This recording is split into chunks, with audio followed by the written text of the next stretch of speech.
আপনাদেরকে একটা বইয়ের নাম আমি বলছি, বইটার নাম জামদানি রেভলিউশন। বইটা লিখেছিলেন কৃষ্ণন শ্রীনিবাসন।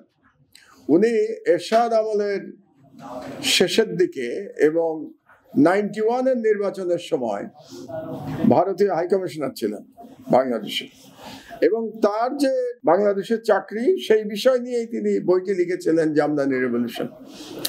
তো সেই বইতে এই আপনার যে লাস্ট প্রশ্ন পার্বত্য চট্টগ্রাম, সেই বিষয়ে একটা ইন্টারেস্টিং ঘটনা এই ভদ্রলোক লিখে গেছিলেন, সেটা আপনারা সেনাবাহিনীর লোকজন ভুলে গেছেন। সেখানে তিনি বলেছিলেন যে তিনি একবার তদানীন্তন বিরোধী দলীয় নেত্রী, ইলেকশন হয়ে গেছে মানে 91 ইলেকশনের পরে যখন শেখ হাসিনা বিরোধী দলীয় নেত্রী ছিলেন, তার সঙ্গে বিদায়ী সাক্ষাৎকারে গেছিলেন এই ভদ্রলোক শ্রীনিবাসন। তো যাওয়ার পরে শেখ হাসিনা তাকে বলেছিলেন যে আপনারা বলেন যে পার্বত্য চট্টগ্রামে যে প্রবলেম চলছে এটার জন্য বাংলাদেশ সেনাবাহিনী দায়ী। এটা কে বলছেন? শেখ হাসিনা। কাকে বলছেন? ভারতীয় হাই কমিশনারকে, যেখানে ভারত চাকমাদের ট্রেনিং দিয়ে এবং পুরো ইনসার্জেন্সি তারা তৈরি করেছে। তাকে তিনি বলছেন, being the leader of the opposition of Bangladesh, যে আপনারা সারা বিশ্বে প্রচার করুন যে চট্টগ্রামে আসলে কোনো ইনসার্জেন্সি নাই, সেনাবাহিনী তাদের স্বার্থের জন্য সেখানে জ্বালাও পোড়াও করছে, বাংলাদেশ সেনাবাহিনী সেখানে অত্যাচার করছে এবং সেখানে কোনো বিদ্রোহী নাই। এটা যখন বললেন শেখ হাসিনা শ্রীনিবাসনকে, তিনি জবাব দিলেন যে এটা আমরা বললে কি সারা পৃথিবী আমাদেরকে বিশ্বাস করবে? এরকম কোন ন্যারেটিভ আমরা কি দিতে পারবো? তো তখন শেখ হাসিনা বললেন, না, এই ন্যারেটিভই আপনাদেরকে দিতে হবে যে বাংলাদেশ সেনাবাহিনী তাদের সুযোগ সুবিধা বৃদ্ধির জন্য চট্টগ্রামে একটা বানোয়াট ইনসার্জেন্সি জিয়ে রেখেছে এবং তারাই সেখানে অত্যাচার চালাচ্ছে। এই কথাটা আপনাদেরকে এই জন্য বললাম। প্রথম কথা হচ্ছে, আমি নিশ্চিত আপনাদের মধ্যে খুব কম লোকই এই ঘটনাটা জানেন। আপনারা জানেনও না যে এই ধরনের একটা বই লেখা হয়েছে এবং এই ধরনের একটা বইতে শেখ হাসিনা এরকম দেশদ্রোহিতামূলক মন্তব্য করেছে।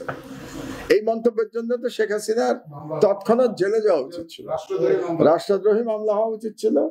কিন্তু আমরা এতটাই মূর্খ জাতি যে এই মহিলা কে প্রধানমন্ত্রী হিসেবে 16 বছর বাংলাদেশ চালিয়েছে এবং সেনাবাহিনী আপনাদেরই একটি অংশ এই মহিলাকে এই প্রধানমন্ত্রী, ফ্যাসিস্ট প্রধানমন্ত্রী হতে সাহায্য করেছে, জানা সত্ত্বেও যে এই মহিলা আসলে she hates Bangladesh military. Bangladesh মিলিটারিকে যদি কেউ ঘৃণা করে তাহলে শেখ হাসিনা ঘৃণা করে, কারণ বাংলাদেশ সেনাবাহিনীর একটা অংশ 75 সালে তার পিতার বিরুদ্ধে বিদ্রোহ করেছিল, বাকশাল শাহীর পতন ঘটিয়েছিল এবং তখন তিনি সেনাবাহিনীকে ক্ষমা করতে পারেন নাই। তারই প্রমাণ হচ্ছে 1992 সালে তিনি ভারতীয় হাই কমিশনার বলছেন সেনাবাহিনীর বিরুদ্ধে সারা বিশ্বে প্রোপাগান্ডা চালানোর জন্য। তো সেখান থেকেই তার যে সেনাবাহিনীকে ধ্বংস করাই যে তার উদ্দেশ্য ছিল সেটা পরিষ্কার হয়ে যায়। এই বইটি আপনারা সবাই পড়বেন, জোগাড় করে সব জায়গায় পাওয়া যায়, জামদানি রেভলিউশন, মনে রাখবেন বইটার নাম। বের করে এখনো আমার মনে হয় শেখ হাসিনার বিরুদ্ধে সেনাবাহিনীর কর্মকর্তারা মামলা করতে পারে তার বিরুদ্ধে, এবং করা উচিত বলে আমি মনে করি। কারণ তারপরে তিনি যা যা করেছেন সেগুলো এক সূত্রে গাঁথা। তারপরে ধ্বংস করলো কে? মঈন ধ্বংস করলো সেনাবাহিনীকে। এই যে আপনারা আজকে এই অবস্থায় এসছেন, আপনাদেরই একটা দল তো আপনাদেরকে এই অবস্থায় নিয়ে এসছে, বাইরের তো কেউ না। সিভিলিয়ানরা আপনাকে এই অবস্থায় আনেন নাই, আপনাকে তো মিলিটারি নিয়ে এসছে এই অবস্থায়।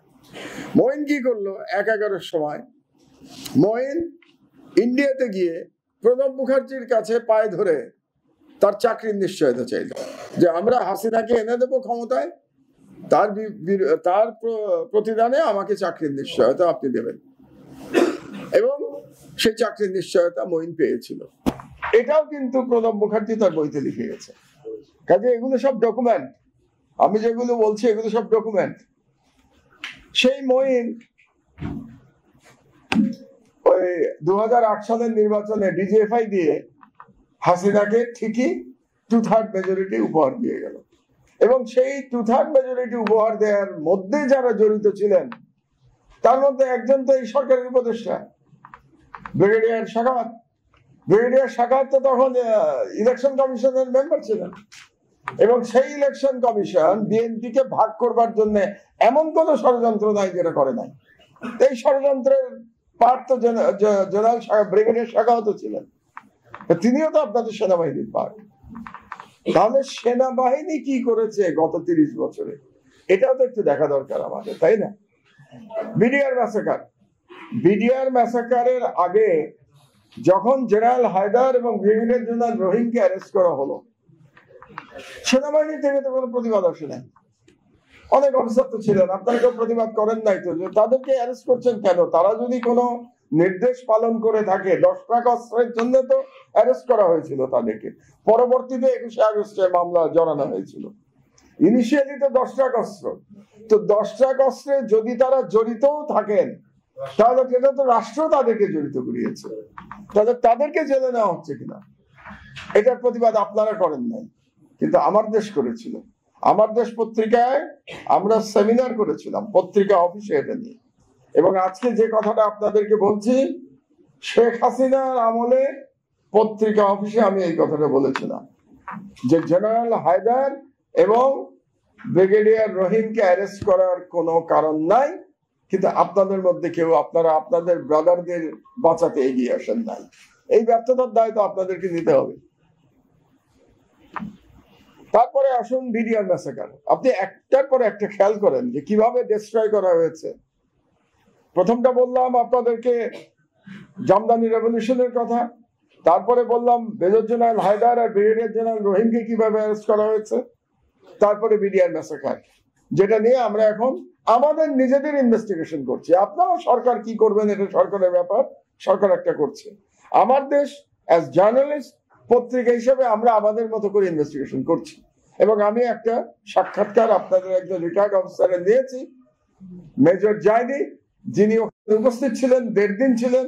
যেহেতু আপনি ওই টিমের একজন মেম্বার ছিলেন, তদন্ত টিমের, আমার দেশের সাথে কথা বলেন এবং পুরো বিষয়টা বলেন। তো বিডিআর যে হত্যাকাণ্ড, it was part of the conspiracy to destroy Bangladesh Army, Bangladesh defence, শুধু আর্মি না। কারণ ওই এক হত্যাকাণ্ডের মাধ্যমে বিডিআর কে ধ্বংস করা হয়েছে। নামই তো পাল্টে দিয়েছেন আপনারা, এটা তো বিজেপি করেছেন। সো বিডিআর কে as institution you have destroyed BDR. এবং ওই একবারে 57 জন সেনা কর্মকর্তাকে হত্যার মাধ্যমে বাংলাদেশ মিলিটারির কোমর ভেঙে দেওয়া হয়েছে। এবং যে কারণে পরবর্তী 15 বছর বাংলাদেশ মিলিটারির সাহস হয় নাই, শেখ হাসিনা বাংলাদেশকে ভারতের হাতে তুলে দিয়েছে, কিন্তু বাংলাদেশ সেনাবাহিনী সেটার কোনো প্রতিবাদ করে নাই। শুধু প্রতিবাদ করে নাই না, বাংলাদেশ সেনাবাহিনীরই একটা অংশ সেই কাজে সহযোগিতা করেছে। আজকে আপনারা ডিজিএফআই এর কথা বলছেন, বিভিন্ন জেনারেল সাহেবদের কথা বলছেন, তারা তো পার্ট অফ দ্য কনস্পিরেসি ছিল। মানে ইন্ডিয়ান যে হেজেমনি, এটাকে এস্টাবলিশ করবার জন্য ভূমিকা রেখেছে বাংলাদেশ সেনাবাহিনী। এর থেকে দুর্ভাগ্যজনক ব্যাপার আর কি হতে পারে। এবং আমরা তখন থেকেই শুনলাম যে বাংলাদেশ সেনাবাহিনীর মধ্যে রয়ের অনুপ্রবেশ ঘটেছে।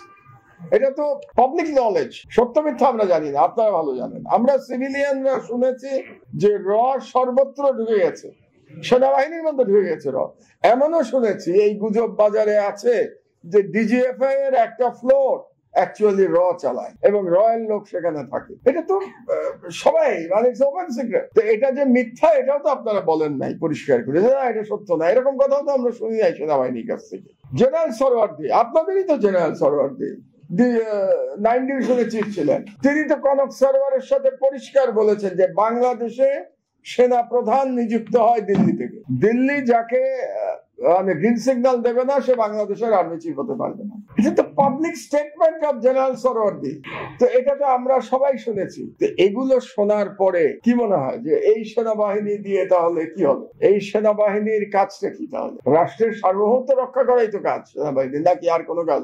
রাষ্ট্রের সার্বভৌমত্ব রক্ষা করতে হবে। তাহলে যে রিফর্মস এর কথা আপনারা বলছেন আজকে, প্রধানত আপনারা এটাকে একটু ন্যারো করে ফেলেছেন। যে রিফর্মস গুলো বলছেন আপনারা সবই ব্যক্তিগত, মানে বেশি আলোচনা হয়েছে ব্যক্তিগত সমস্যা নিয়ে, যে কোর্ট মার্শাল করেছে, পিএনজি করেছে, অন্যায়ভাবে চাকরিচ্যুত করেছে, তাদের জন্য একটা কমিশন দরকার।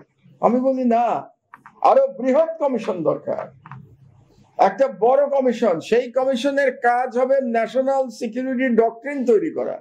ন্যাশনাল সিকিউরিটি ডক্ট্রিন বা যে নামে বলেন এটাকে, ন্যাশনাল সিকিউরিটি স্ট্র্যাটেজি কিংবা ন্যাশনাল সিকিউরিটি ফ্রেমওয়ার্ক, এইটা তো আগে আমাকে তৈরি করতে হবে। তারপরে না আপনি আর্মি সাজাবেন, কিভাবে সাজাবেন, কেমন করে করবেন, আর্মির আইন কি হবে, সেখানে কনস্টিটিউশনে 45 ধারা থাকবে কি থাকবে না। This will be decided on the basis of your national security doctrine. তার মানে ন্যাশনাল সিকিউরিটি ডক্ট্রিনটা কি, এই প্রশ্ন তো আমাদের আগে করতে হবে। কাজে আমি মনে করি আপনাদের প্রস্তাব অতি চমৎকার, কিন্তু প্রস্তাবটা ন্যারো। প্রস্তাব has to be more wider, অনেক ডিপার প্রস্তাব হওয়া উচিত। যে আসুন এমন একটা রিফর্মস কমিটি আমরা করি যারা আমাদের ন্যাশনাল সিকিউরিটি ডক্ট্রিন তৈরি করবে। সেই ডক্ট্রিনের বেসিসে আমরা এমন সেনাবাহিনী তৈরি করব ইনশাআল্লাহ, যেই সেনাবাহিনীর কাজ হবে যেটার জন্য তারা শপথ নেয় কোরআন শরীফে হাত দিয়ে, যে রাষ্ট্রের সার্বভৌমত্ব রক্ষা করবে। এইটা তারা করবে কোন রকম ভয়, ভীতি, লোভ, লালসার বশবর্তী না হয়। অ্যাবসলিউটলি সেখানে কোনো রাজনৈতিক কন্ট্রোল চলবে না। এটা তো আপনাদেরকেই নিশ্চিত করতে হবে on the basis of that reform. এরকম রিফর্ম আমি বাংলাদেশের একজন সিনিয়র সিটিজেন হিসেবে এই ধরনের রিফর্ম আমি দেখতে চাই, যে এই ধরনের একটা রিফর্ম হোক, এবং সেই রিফর্মের দাবি আসা উচিত। এবং আমি অত্যন্ত আনন্দিত যে আপনারা একটা ইনিশিয়েটিভ তো দিয়েছেন, রিফর্মের কথাটা তো বলছেন। আর্মি রিফর্মের কথা তো কেউ বলতে চায় না, অন্তত আপনারা তো আর্মি রিফর্মস এর সাবজেক্টটা তো পাবলিকলি নিয়ে আসলেন। মনে হয় না আর্মি নিয়ে কথা বলা যাবে না, আর্মি তাদের নিজস্ব ব্যাপার। কেন, স্টেটের বাইরের জিনিস নাকি আর্মি? আর্মি তো স্টেটের একটা most valiant part, most important part. একটা হাদিস আছে যে ইসলামিক রাষ্ট্রে যে ব্যক্তি তার কি বলে সীমানা পাহারা দেয়, বর্ডার পাহারা দেয়, তার সম্মান সর্বোচ্চ, তার সম্মান শহীদের সম্মানটা। যে একটা ইসলামিক রাষ্ট্রে বর্ডার পাহারা দেয় একজন সৈনিক, আর আপনারা তো সেনা অফিসার, আপনাদের সম্মান তো বিশাল যদি আপনারা রাষ্ট্রের সার্বভৌমত্ব রক্ষা করেন। আপনারা জেনারেল মঈন হয়ে গেলে তার আপনাদের সম্মান থাকবে না। বা ডিজিএফআই যে কাজকর্ম করেছে, মামুন খালেদ, তারপরে আরো কি সব নাম, আবেদিন, আকবর, তারা যেসব কাজ করেছে, এগুলো করলে কি সেনাবাহিনীর সম্মান থাকবে? সেনার সম্মান তো থাকবে না। আপনারা তো এই সমস্ত লোকজন তো বাংলাদেশের স্বাধীনতা বিসর্জন দিয়েছে দিল্লির পায়ে। তো দিল্লির পায়ে যারা, যে সেনাবাহিনী দিল্লির পায়ে স্বাধীনতা বিসর্জন দেবে, সেই সেনাবাহিনী তো থাকারই দরকার নাই। সেই সেনাবাহিনী থাকবে কেন?